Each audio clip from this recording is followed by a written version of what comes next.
Olá, boa noite. Prazer estar aqui ao vivo com vocês. São quase 8h05, a TV Brasil Central, toda quarta-feira, no nosso programa de saúde. Quero começar mandando um beijo bem grande para uma pessoa que mora no meu coração, mas mora no meu coração há muitos anos, que é o Raulino, que está fazendo aniversário hoje. Vem aqui me dar um beijinho. Corre aqui, senão vai demorar. Aqui, esse é o Raulino. Beijinho. Manda um beijo. Raul faz aniversário, é uma pessoa que eu gosto muito, faz parte da nossa equipe aqui. A nossa equipe nunca morre na praia. É uma equipe cão.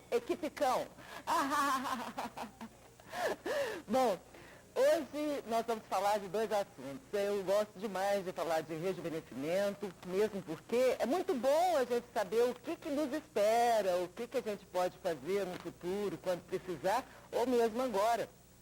Um rejuvenescimento facial. Já falei sobre a ótica da dermatologia, agora eu trago uma pessoa que vai falar sobre a ótica da cirurgia plástica. Ela fez residência na Escola Paulista de Medicina, é uma querida amiga, é uma pessoa que fez a reconstrução da orelha do Wellington Camargo. Você se lembra daquela história quando ele foi sequestrado? É uma pessoa que eu gosto demais, competentíssima. Os resultados dos trabalhos que eu já vi que ela fez, nossa, não é à toa que ela está aí, no topo. Miriam de Castro.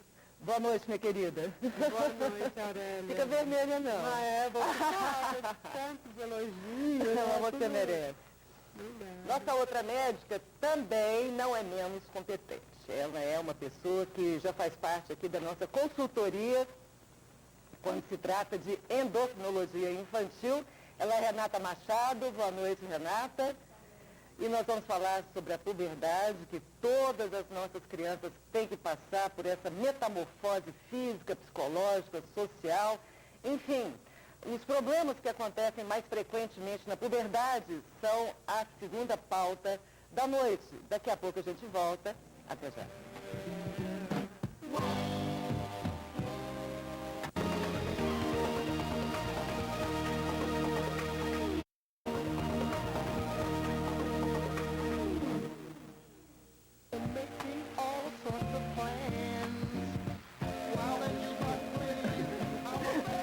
Estamos de volta, a primeira entrevista da noite é com Miriam de Castro, ela é cirurgiã plástica. Hoje a gente fala sobre rejuvenescimento facial.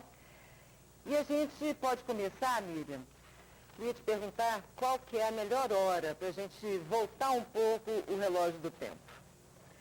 Bom, eu costumo dizer isso para minhas pacientes porque às vezes muitas pessoas chegam no consultório do cirurgião plástico, isso não é só comigo, são com todos os colegas, que a gente discute muito os aspectos da tática no consultório e tudo mais, e muitas pessoas perguntam para a gente assim, o que você acha que eu preciso fazer?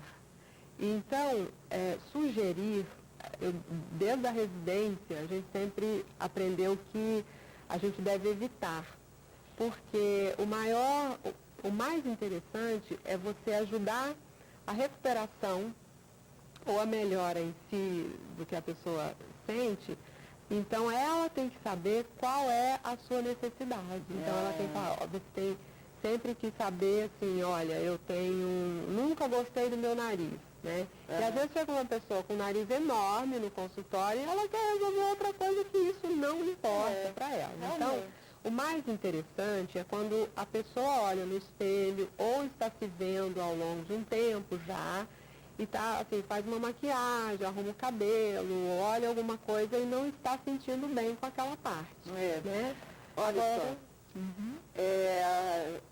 aos 20 anos, eu imagino que seja o ápice, né, da beleza, as estruturas estão todas muito bem posicionadas, a pele muito tensionada, mas a partir daí começa o declínio, né?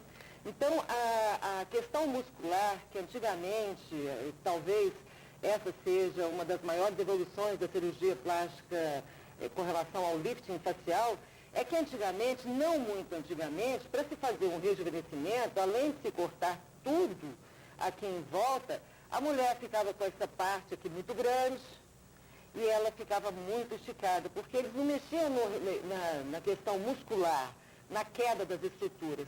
Como é que a cirurgia plástica encara a face hoje em dia e como é que vocês trabalham o reposicionamento de todas as estruturas?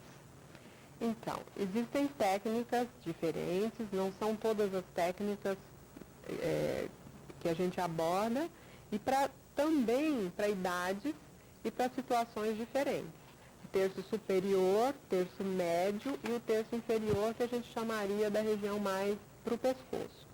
Então, a cirurgia plástica da face é uma das áreas que evoluiu muito nessa questão muscular, e nós temos um sistema que a gente chama de sistema, chama SMAS, a gente chama isso de SMAS. O SMAS, que é o SMAS, ele é uma fibra sobre o músculo, os músculos da face. É como se fosse uma textura fina, como se fosse uma película de músculo. Como se fosse uma redinha por cima? E ele é bem colado à pele. Então, antigamente, o descolamento era totalmente subcutâneo. Hoje, o descolamento é principalmente... Existe uma técnica, que é essa técnica do SMAS, que o descolamento é abaixo desse tecido, que é o SMAS. Então, a tração vertical do SMAS, ela possibilita não só cicatrizes menores, porque a gente não precisa descolar toda a pele, porque uma vez que você tracione o SMAS, você consegue, junto, levar a pele e dar um resultado muito melhor, muito mais natural, mais duradouro e, às vezes, mesmo em pessoas de mais idade, que já tem a queda maior, né? Porque o que a gente trabalha, por isso que a cirurgia chama lift, a gente levanta, né? A gravidade traz para baixo esse sistema muscular, então a gente hoje faz a elevação e algumas técnicas têm o descolamento desse tecido e outras técnicas dão apenas pontos neste tecido. Isso é de cada cirurgião e de cada escola e daquilo que a pessoa se adapta melhor também. Então, mas basicamente são amarrações internas. E na região frontal, hoje, não se corta mais aquela tiara no couro cabeludo, a gente faz uma cirurgia por vídeo, né? Por vídeo, chama cirurgia videoendoscópica, com pequenas cicatrizes de 1 centímetro no couro cabeludo. A gente consegue abordar toda a região frontal, que é a testa, com levantamento da sobrancelha, ajuste dos músculos que fazem rugas importantes também, e dá uma melhora, principalmente aquelas quedas que tem a sobrancelha para baixo ou entristecida, né? Eu, particularmente, já abandonei a cirurgia que corta toda a região frontal há mais de 10 anos. Não uso mais, a não ser um caso muito raro ou uma necessidade. E aquela cirurgia que corta na região pré-capilar, que a gente chama, essa também foi abolida, não só com o advento do Botox, que é uma coisa que veio na estética facial para ficar, né? Ele previne rugas, ele é principalmente para prevenir, e também ele é um coadjuvante de uma cirurgia, né? A gente pode muito bem trabalhar a flacidez da região média e inferior com cirurgia e fazer botox na região frontal sem necessidade do corte, que inclusive aquela cicatriz grande, ela dava muito problema de coceira no couro cabeludo, ou perda de cabelo. Até perda de sensibilidade. Perda da sensibilidade, também não era. É uma cirurgia, era, né? Eu não faço mais, mas ainda tem quem faz, e a gente há de respeitar também as escolhas, né, de cada um. Hoje em dia, você está muito conhecida na cidade como uma pessoa que faz um botox maravilhoso. É também. mesmo? Que bom. Acho que umas 8 em cada mulher. Estão sabendo ótimo, é bom saber. Como é que é? Qual que é a diferença, por exemplo, a pessoa, você consegue visualizar uma pessoa que faz um botox, principalmente quando ela tem aquela expressão de capetinha, que é uma expressão que a sobrancelha fica assim, muito em pé, tipo assim, com a cara, a pessoa fica com a cara muito tensa, muito agressiva, e esse botox que você faz, que a pessoa dá uma leve levantada nas estruturas e fica com esse aspecto natural. Olha, Aurélia, eu não sei te dizer, assim, a diferença, eu acho que são nos pontos que a gente aborda, porque existe técnica, né, a toxina botulínica, vamos dizer, porque não é só a marca, né, a toxina botulínica, inclusive tem algumas marcas no mercado, são mais ou menos 3 que são mais importantes e confiáveis. Isso é uma coisa importantíssima que a gente deve saber, porque existem algumas outras coisas, né? A forma de diluição do produto é muito importante. Né? Você podia falar como é que é a forma exata de diluição do produto? Cada produto, cada marca tem uma forma de diluição. Mas, no geral, é importante, assim, a gente não diluir muito e nem distribuir para mais de 2 ou 3 pessoas. É isso que eu queria saber. Porque, a não ser que seja poucos pontos, mas eu tenho uma preferência, então vou dizer assim, não vou dizer que as outras maneiras não estejam corretas, mas vou dizer a minha preferência. Eu prefiro diluir mais concentrado, eu não faço mais do que, normalmente, a marca que eu uso para 2 pacientes, para 2 pessoas, e também eu costumo distribuir na testa toda. E os pontos que, em vez de deixar sem fazer, que é o que faz a sobrancelha ficar com aquele aspecto de capetinha, né, porque a pessoa abaixa essa região e levanta aquela quando vai conversar, então eu faço alguns pontos mais sutis que ela não consegue fazer isso. Então eu gosto de abordar a testa toda e os pés de galinha inteiros. Então não dá, se você deixar alguns pontos sem fazer, é que dá esse aspecto, entendeu? Entendi. Ótimo. E esse creminho que passam antes da aplicação é só para dar uma leve anestesiada, né? É só para dar um conforto no momento da aplicação. Nós vamos para um pequeno intervalo. Daqui a pouco eu gostaria de falar da cirurgia plástica no nariz, porque de repente a pessoa quer dar uma geral no rosto e tem uma ponta do nariz que ela não gosta, ele é largo demais, ou comprido, enfim. Mas é a rinoplastia que chama? Rinoplastia. Mas muitas vezes também a pessoa tem um certo receio de mexer ali nas estruturas internas e alterar os caminhos de passagem do ar. Vamos falar sobre isso daqui a pouco? Muito importante. Até já.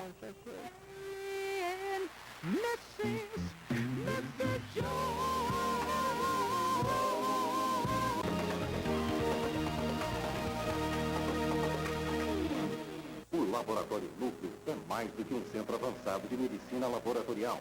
Núcleo é um conceito máximo em qualidade.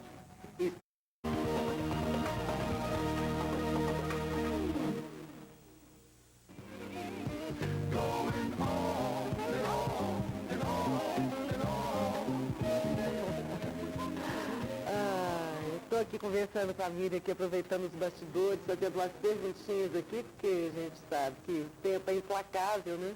Então eu estava perguntando para ela se a toxina botulínica resolve aquelas cerquinhas, já estava falando que se chama código de barras, né? A toxina botulínica resolve essas cerquinhas? Não resolve.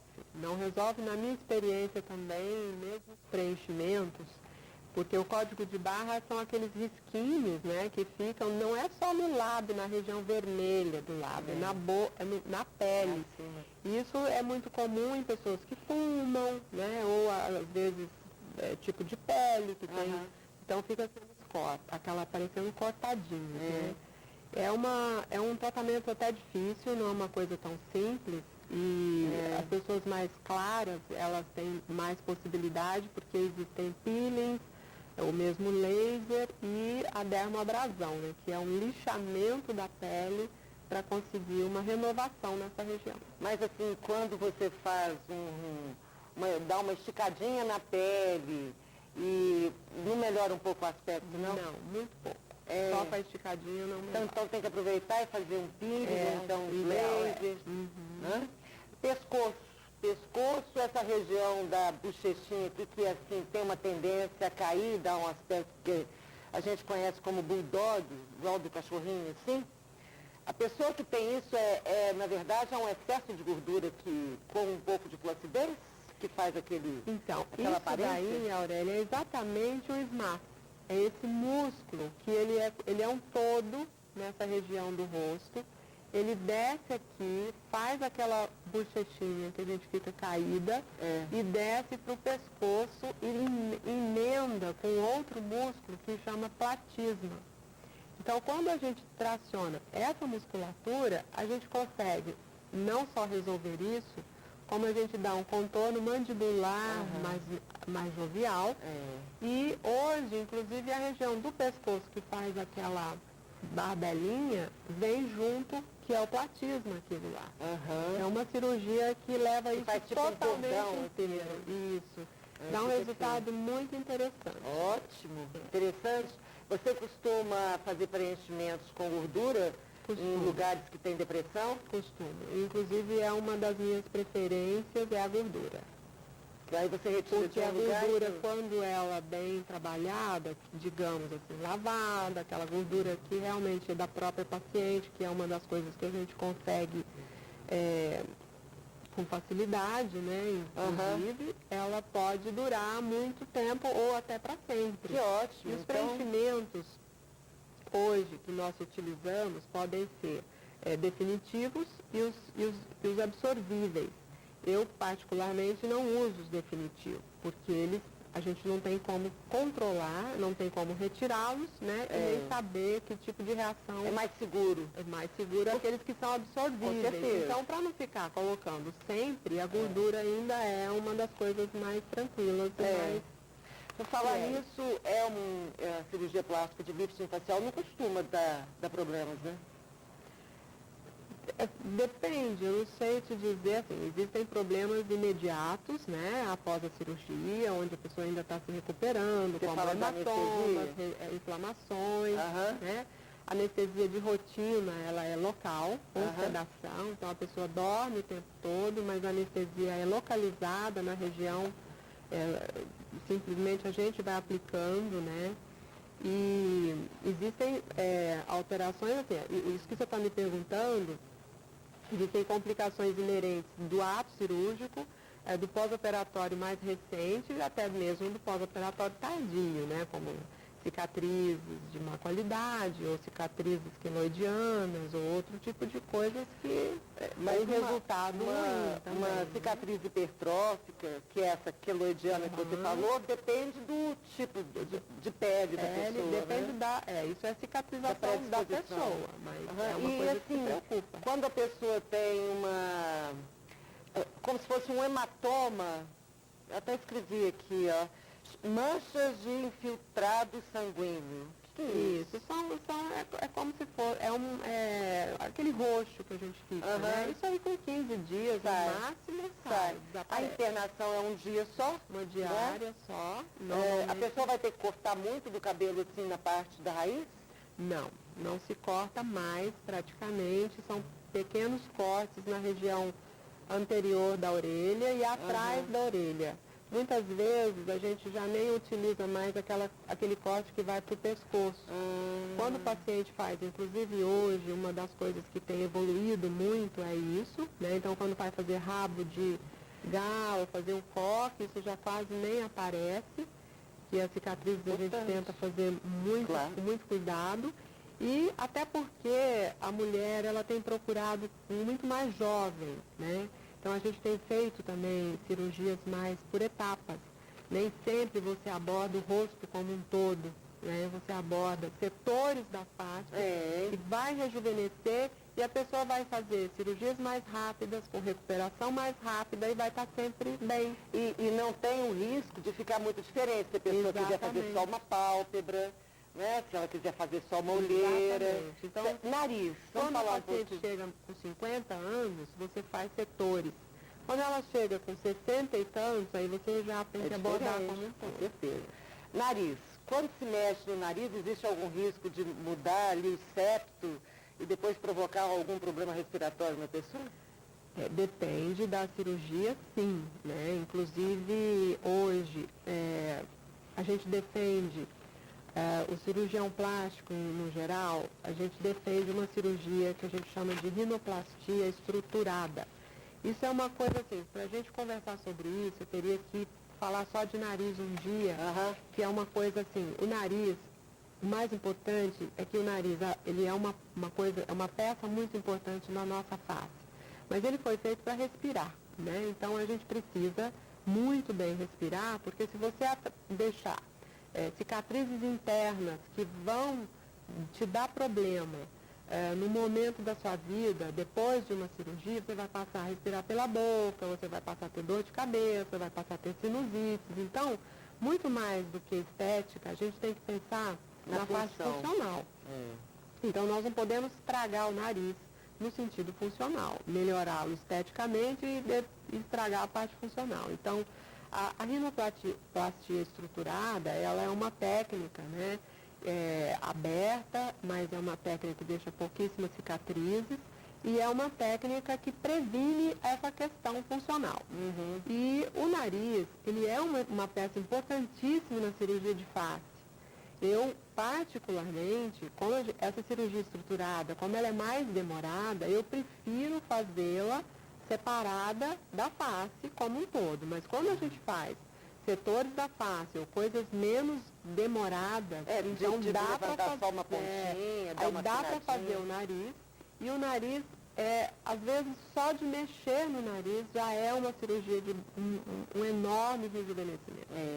Ele rejuvenesce incrível, muito mesmo. Essa história da orelha do Wellington Camargo, o irmão do Zezé de Camargo, foi uma história incrível, né? Incrível. Agora eu te pergunto, recentemente teve um caso em São Paulo de um pai com um filho que foram confundidos como homossexuais e foram atacados por pessoas homofóbicas, não sei se você se lembra disso, e o pai levou uma mordida na orelha que praticamente tirou metade da orelha também. Era um caso de reconstrução também. Deixa eu te perguntar, a orelha do Wellington não voltou? Você aproveitou o pedaço que era dele ou você refez? Não. E mesmo que tivesse voltado, não seria possível. Já passou o tempo. Isso aí já é uma coisa consagrada.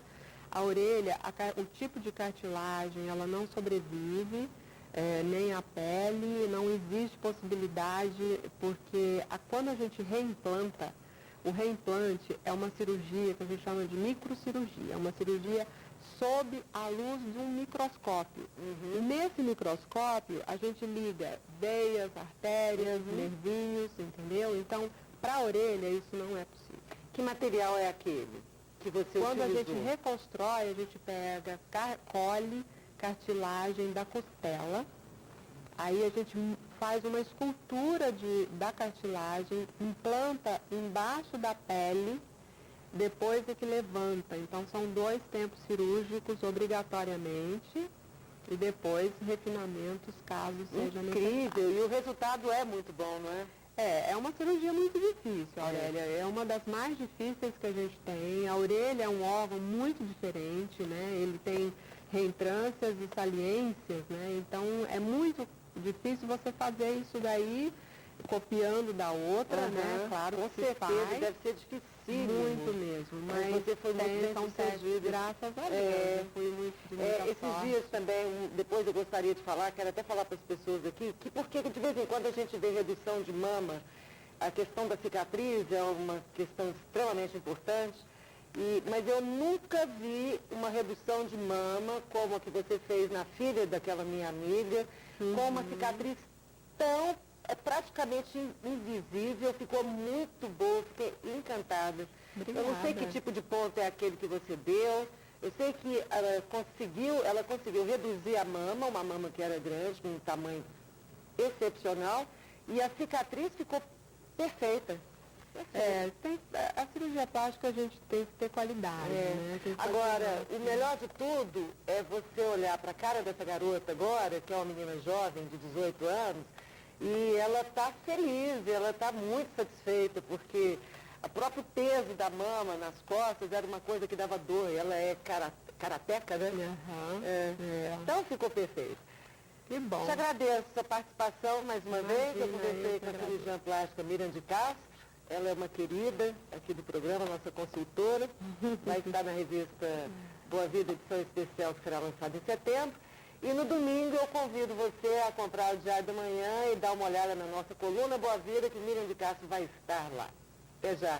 Beijo, obrigada, Beijo. querida. Obrigada, Beijo amor. grande. Beijo Obrigada. grande.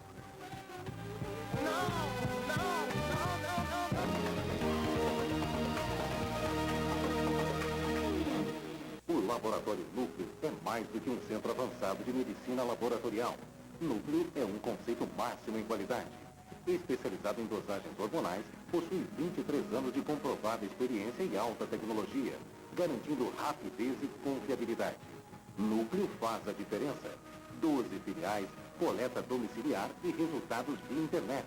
Tudo para seu conforto e bem-estar. Laboratório Núcleo, cuidando de você. 3223-5000.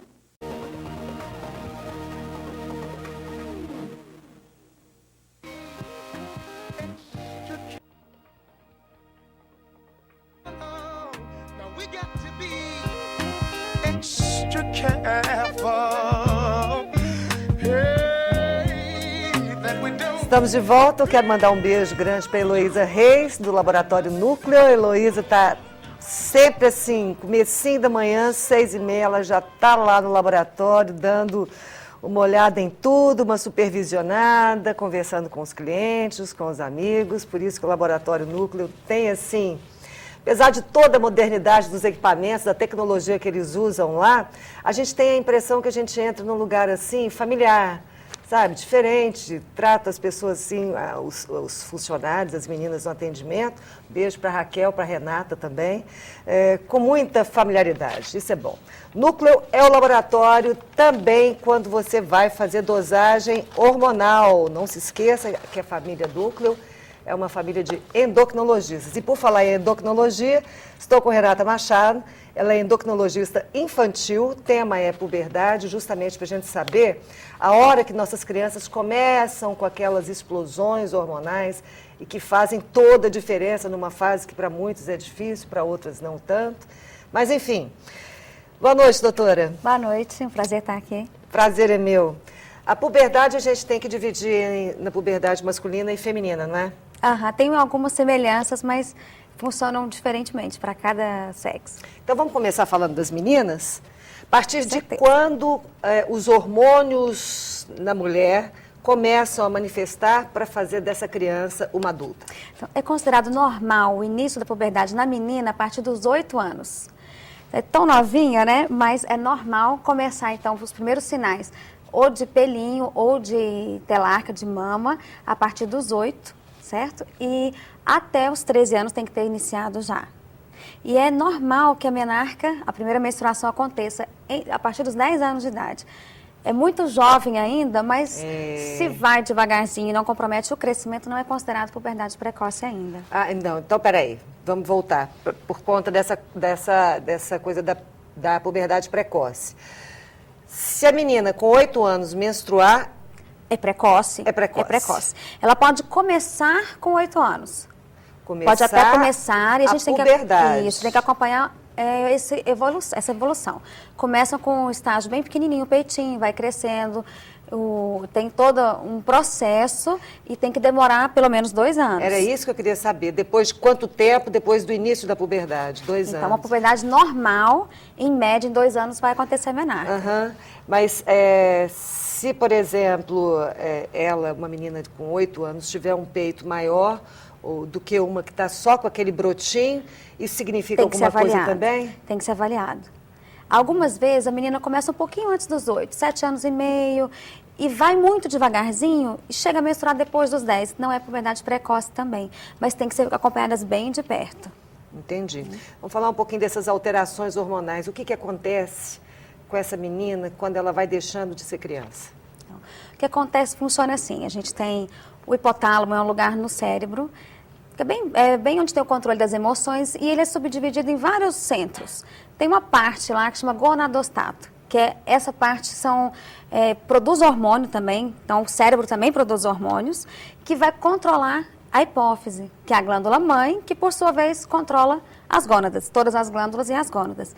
Então, essa parte do nosso cérebro, toda a infância, ela fica segurando, fica inibindo as células produtoras de hormônios que vão estimular a produção de hormônios sexuais.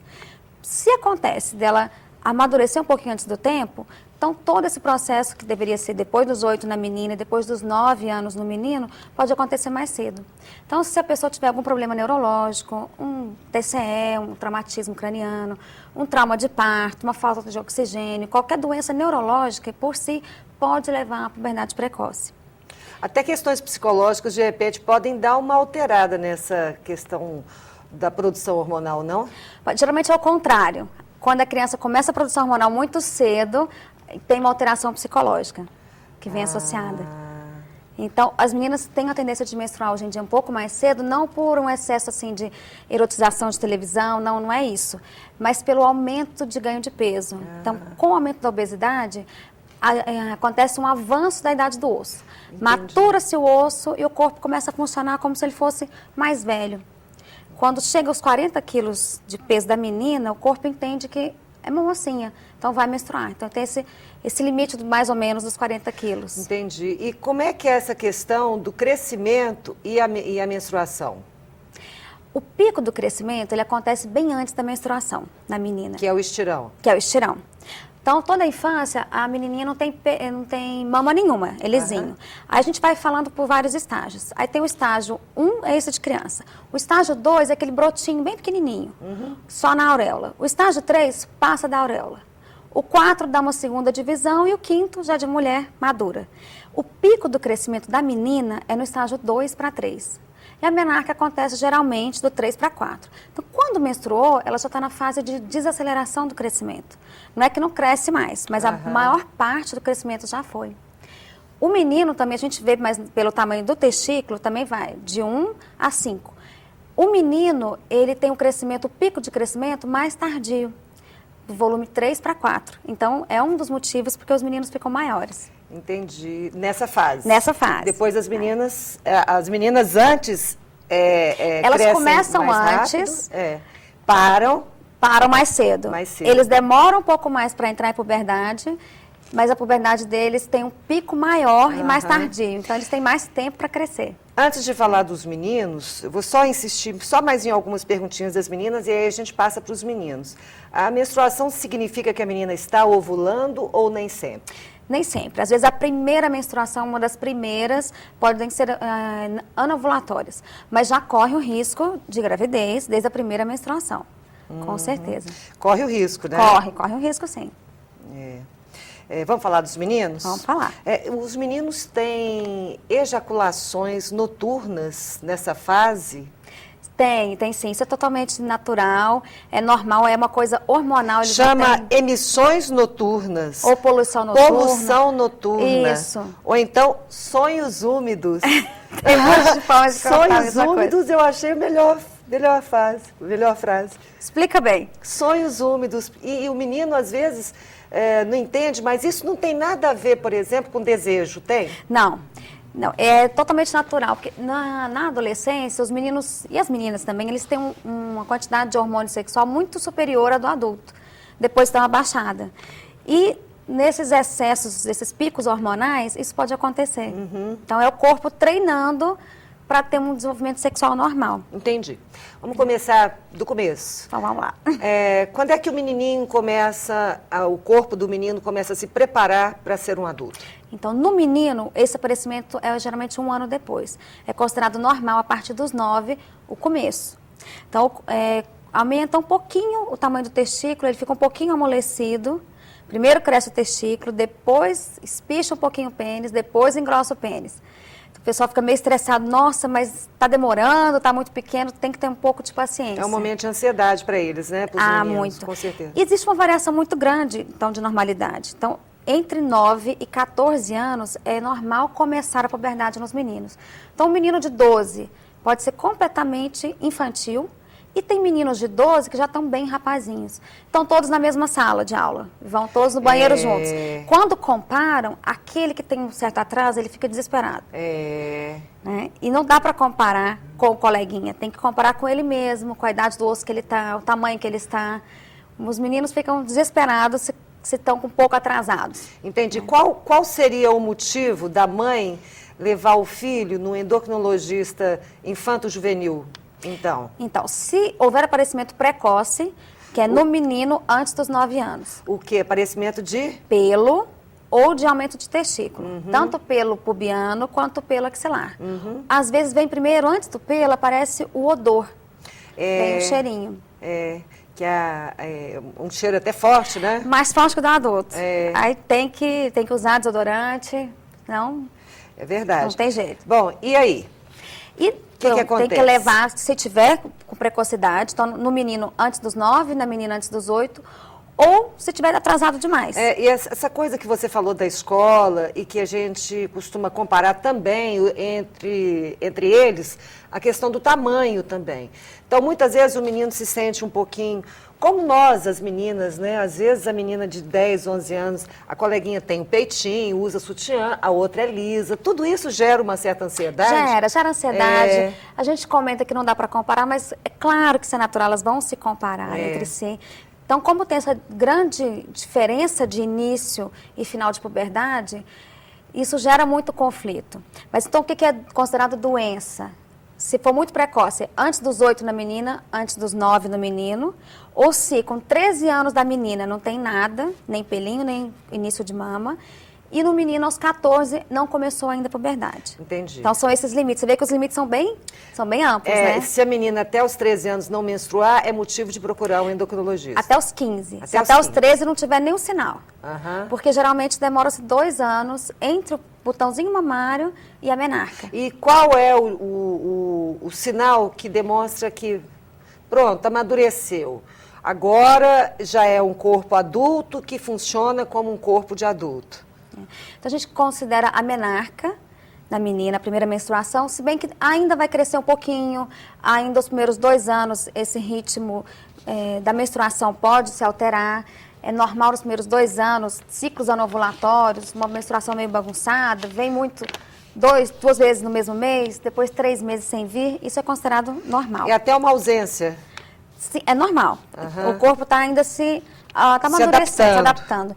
E a gente costuma falar que o menino, quando ele muda a voz, não fica falando fino, grosso, entre aspas, é como se fosse uma menstruação. Então, ele quase não vai crescer.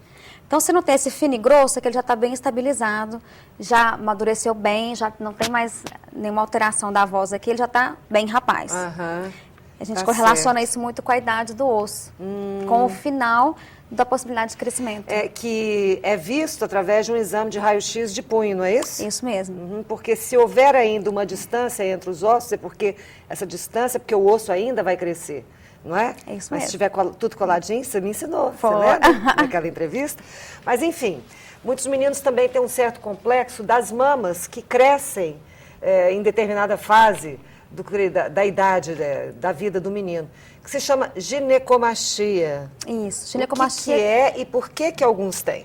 É o tecido mamário no menino. Às vezes o menino é gordinho e ele tem aquele volume, mas não é mama, é só gordura. E às vezes o menino, gordinho ou não, ele tem mama mesmo, a gente palpa e sente tecido mamário. Isso porque existe uma sensibilidade daquela mama do menino aos hormônios sexuais. Então, meninos e meninas, homens e mulheres, têm hormônio masculino e feminino. Só que em quantidades diferentes. Então, as mulheres têm muito feminino e pouco masculino e os meninos ao contrário. O que acontece é que tudo funciona assim. O colesterol vai ser transformado em progesterona, que vai virar hormônio masculino, que vira hormônio feminino. E essa transformação de masculino para feminino acontece no tecido gorduroso, no caso dos meninos.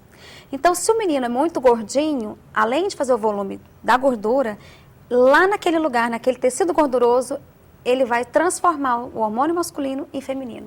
Nossa. Então, o gordinho já sai na desvantagem pelos 2 motivos. E isso, o que acontece num futuro próximo? Então, isso é a causa mais frequente que a puberal. No futuro próximo, a gente tem que tratar. Isso tende a diminuir ou não? Tende a diminuir. Naturalmente. Passada a adolescência, os hormônios que estão super lá em cima vão abaixar naturalmente. Então, já dá uma melhorada.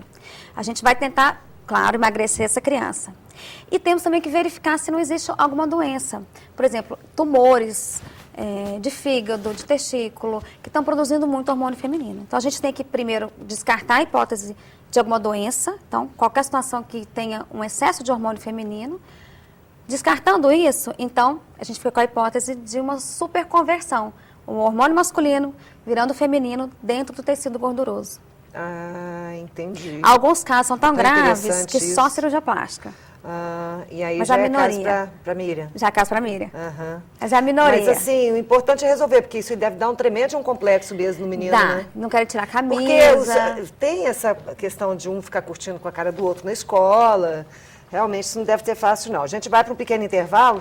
Daqui a pouco a gente pode falar sobre acne, tá? Vamos falar também sobre masturbação, excesso de masturbação, se isso tem a ver com endocrinologia, porque são questões que me chegaram no site. Daqui a pouco a gente volta. Até já. O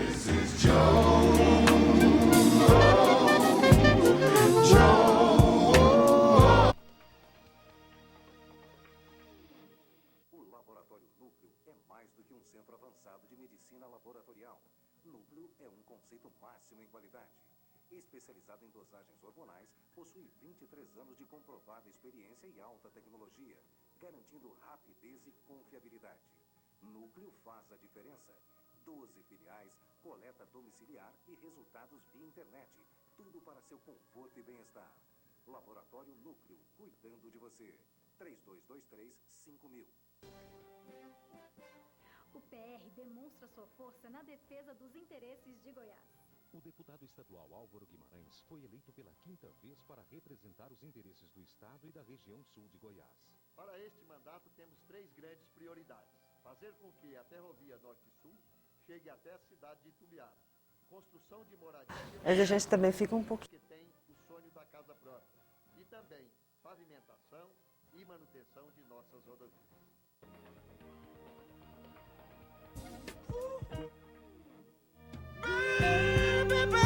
Baby, we got a thing going on.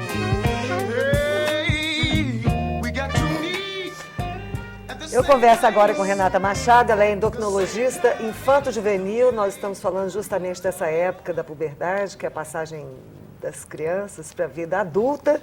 E precisamos, antes da gente entrar nesses outros assuntos aqui, que foram questões que nos chegaram através do site, vamos perguntar sobre tratamento para puberdade tardia e puberdade precoce. Você pode dar anticoncepcional para criança para regular o ciclo? Para criança não, para mocinha já. É. Mas então vamos separar. Então, puberdade precoce, Tá. que é uma coisa frequente, é muito mais em menina do que menino. A maior parte acontece porque aquele sistema que eu falei, cerebral, que resolve funcionar antes da hora. E a gente não encontra tumor e nem outro motivo, outra causa. Claro, se tiver um tumor, tem que tirar um tumor, né? Se não encontrar nenhuma outra causa orgânica, a gente tem um remédio para dar, que é um bloqueador. Então, é uma injeção todo mês, você aplica essa injeção e ela bloqueia essa hipófise. Bloqueando a hipófise, bloqueia o resto. E vamos lá, 1 ano, 2 anos, vamos acompanhando. Até que a criança tenha maturidade emocional, tenha uma altura Porque mínima. isso retarda também a aproximação dos ossos? Sim. Quem fecha o osso é o hormônio feminino. Então, quando você reduz o hormônio feminino, o osso sossega. Então, ela tem um pouco mais de chance de crescer. atingir uma altura. É um dos objetivos do tratamento.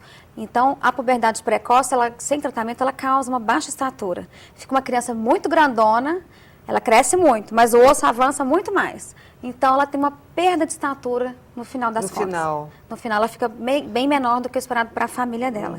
Com o tratamento, a gente consegue equacionar isso. O osso para de evoluir dessa forma rápida e a criança ganha tempo. Vai crescendo normalmente. Dali 1 ano, 2, a gente pode tirar o medicamento. E tem efeitos colaterais esse medicamento? É meio doloroso. Né? Pode ter efeitos colaterais locais, de dor, inflamação, mas dá para aguentar bem. A primeira dose, ela pode dar uma sobrecarga, pode até dar uma piorada. Dar uma enturgecida na mama, até um sangramentozinho, só da primeira vez. E muitas meninas têm um aumento de peso. Outras não tem, mas muitas têm. Para os meninos, a mesma coisa. A gente tem que pesquisar se tem alguma causa orgânica, sendo puberdade precoce central, ou seja, que veio do sistema nervoso central, é esse medicamento também. Entendi. Outra coisa também, já que você falou nessa questão da menina engordar, essa fase de quando a menina começa a ter mais vaidade, algumas, com relação a peso, passam a praticamente não comer direito, começam a fazer dietas muito rigorosas, dietas nem sempre eficientes. Essa questão de restringir alimentos importantes para a saúde, pode bagunçar a parte hormonal também? Pode bagunçar sim. Então, as meninas muito magras, por alguma doença orgânica, ou por uma anorexia nervosa, ou um excesso de cobrança, por exemplo, bailarinas, profissionais ou ginastas, elas nem chegam a menstruar. Então, quando não consegue ter um peso mínimo, um percentual mínimo de gordura, você não tem colesterol suficiente para ter hormônio. Lembrar que os hormônios sexuais, eles vêm do colesterol. Então, se não tem gordura no corpo, você não vai ter hormônio sexual, não vai ter menstruação. Entendi. E o desenvolvimento puberal também, então tudo dá uma paralisada. Entendi. Acne é uma fase que as meninas e os meninos passam por essa tristeza de repente se olhar no espelho e ter lá aquele monte de pontinho vermelho. Isso, evidentemente, é uma questão hormonal. Sem dúvida. Tem gente que tem hormônios lá em cima e não tem a tendência familiar também, a pele continua boa. Não, eu não tive espinha. Mas o Alexandre, meu filho, já teve algumas. Então, aí nessa fase é quando quem tem tendência vai aparecer. Né? E tem jeito, né? Não tem jeito. Tem que ir no dermato, tratar tudo. Agora, o interessante também é que é um fator para se prestar atenção de excesso de hormônio quando isso acontece muito cedo. Então, às vezes a criança não tem sinal de puberdade, não tem pelo, não tem mama, não tem aumento de testículo, mas tem acne. Às vezes dá em bebezinho. A gente tem que pesquisar, tem que procurar um endócrino. Às vezes dá o quê em bebezinho? Acne. Que são, mas são aquelas... Você está falando de umas brotoejinhas? Não, brotoeja é troca de espinha mesmo. Espinha em neném? Eu nunca vi. Isso acontece quando existe um excesso de hormônio. Então, a gente tem que pesquisar problemas da glândula suprarrenal. Então, tem algumas situações que dali a pouco vão aparecer com pelo pubiano precoce. E, às vezes, antes do pelo aparece odor, mesmo em bebê, odor axilar, e acne. Então, o aparecimento de acne fora da puberdade, ele tem que ser acompanhado por um especialista. Bom a gente saber disso. Ficar atento, né? A questão dos hormônios ligados aos desejos sexuais. É uma fase que os meninos despertam demais, as meninas também, os meninos mais. E muitos até têm, assim, hormônios em excesso. Todos têm. Todos têm hormônio em excesso mesmo. Né? E passam... todos os dias se masturbam e acabam dando aí até uma certa preocupação, até alguns acham que vão crescer pelo nas mãos. Não vai crescer pelo na mão. Eu queria que você falasse um pouquinho sobre a masturbação e a puberdade, e o que é normal e o que não é. Então, o desejo vai aflorar muito, né? Tem uma parte que é curiosidade, o corpo está mudando, começa a se tocar, começa a ver, começa a comparar com colegas. E esses adolescentes, eles têm um nível de hormônio sexual superior ao do adulto. Depois isso vai melhorar, isso vai dar uma baixada. Mas não tem como, isso faz uma confusão no cérebro, no corpo inteiro. E não é só pelo nível de hormônio que a criança tem em si, mas como é que ele lida isso psicologicamente, como é que está com a família. Então, tem que ser acompanhado com todo mundo. Geralmente, esse excesso de masturbação não tem a ver com um nível maior de testosterona. Entendi. Mas com outros problemas por trás, uma ansiedade muito grande. Porque, por exemplo, às vezes criancinhas de 7, 8 anos, até menos que isso, meninos ficam tocando no pênis e o pênis fica ereto e... Isso é uma reação normal. Mas é uma reação normal. Mesmo bebezinhos... Mas uma criança que faz isso em demasia, que vive com a mãozinha lá, será que tem algum problema hormonal nela? Pode ser problema hormonal ou psicológico. A fase natural de masturbação é aquela de 3, 4 anos, quando está descobrindo o corpo, a gente... bloqueia e fala, não é isso, tá, não pode fazer isso na frente dos outros e quieta. Sem traumatizar, fala, né? Tira essa masturbação precoce do pequenininho aí, isso fica latente até a puberdade. O normal é isso. Então, se essa criança que está nesse período latente está se masturbando, ela provavelmente tem algum problema psicológico. Pode ser algum problema hormonal também. Mas para chegar a afetar ao nível de desejo, geralmente já teria o aparecimento de pelos, de mama, acne, dos outros, né, componentes da puberdade. Entendi. A menina se queixa muito de cólicas menstruais também. Parece que a questão da puberdade aumenta as dores da menstruação? Não, os primeiros 2 anos são terríveis, né? É. Então, quem tem tendência familiar a ter cólica, nesses primeiros 2 anos é quando a coisa vai se manifestar de uma forma mais difícil. E é tomar remédio, verificar no ginecologista se tem algum fator também anatômico. De repente, essa menina tem um pólipo, tem alguma outra coisa. Mas os primeiros 2 anos é esperar passar, né? Vai ficar meio bagunçado, então ela vai se programar para as férias, vai ser dia tal? Não, não vai ser dia tal. Sabe-se lá Deus que dia que vai ser. E não tem que desesperar. Após 2 anos da menarca, aí sim, já tem que ter uma ciclagem mais reguladinha, menos cólica. Mas todo caso, assim, é bom. Também tem aquelas meninas também que passam por essa fase sem ter nenhum problema, né? Com a menstruação muitas. reguladinha, que todos os meses vem no dia certo, sem cólica, Desde o sem começo nada. já vem certinho, tem também. Tem Não de é? tudo. Bom, eu quero mandar um beijo grande também, porque a gente estava falei no começo do programa aniversário do Raulino, né, Raul? Mas eu quero mandar um beijo também para o doutor Eduardo Esteves. Você conhece o doutor Eduardo Esteves? Conheço. Cirurgião pediátrico. Ele faz videocirurgia, que, aliás, se você tem filhos e se por acaso você precisar que seu filho seja submetido a alguma cirurgia, você precisa conhecer o doutor Eduardo Esteves, porque ele é o único cirurgião pediátrico, se não me engano, que é habilitadíssimo, reconhecido no Brasil inteiro, em muitos lugares no exterior. Ele é convidado a participar de revistas científicas, porque ele já inventou várias técnicas da videocirurgia, em que ele faz uma abordagem no tórax ou no abdômen do seu filho, só com 3 furinhos. Então, não precisa mais abrir, em muitos casos, na maioria dos casos, não precisa mais abrir a barriga do seu filho, fazer aqueles grandes cortes no tórax ou no abdômen, com doenças, tumores, traumas. A videocirurgia é um grande avanço e livra os nossos filhos de todos esses incômodos e riscos de uma cirurgia a céu aberto. Então, um beijo para você, Eduardo. Feliz aniversário e tudo de bom, felicidades para você.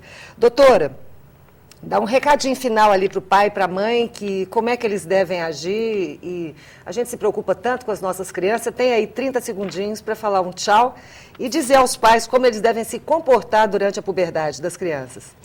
Então, eu acho interessante saberem que existe essa grande gama de normalidade.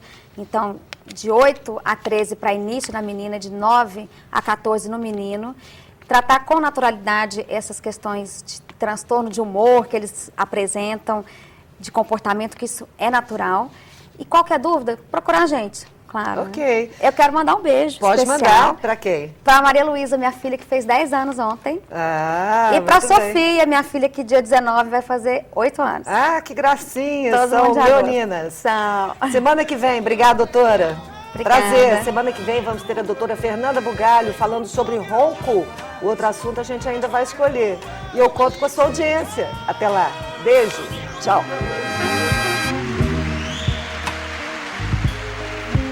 Mrs. Jones. Mama, mama,